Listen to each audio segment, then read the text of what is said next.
எங்கேயாவது ஏதாவது கிடைச்சா கொஞ்சம் சாஞ்சிருவோம்ல.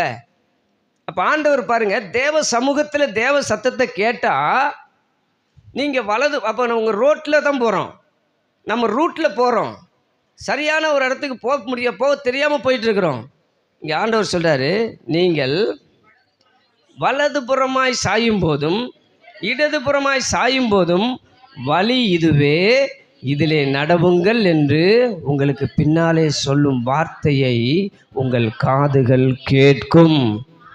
எத்தனை பேர் ஆமென் சொல்றீங்க? இந்த சத்தம் கேட்கணும்னா நான் முதல்ல எங்க கேட்டிருக்கணும்? உங்க வீட்டில் அல்லது சபையில். இங்கே தேவ சத்தத்தை நீங்க கேட்டுட்டு போனீங்கன்னா கட்டாயம் நீங்க போற வழி தவறான வழி அல்ல, சரியான பாதையில் ஆண்டவர் உங்களை நடத்துவார். இப்ப சொல்லுங்க, தேவை தேவ சமூகம். ஆமாவா? ஒரு நல்ல உணர்வு உண்டாகணும்னா தேவ சமூகம்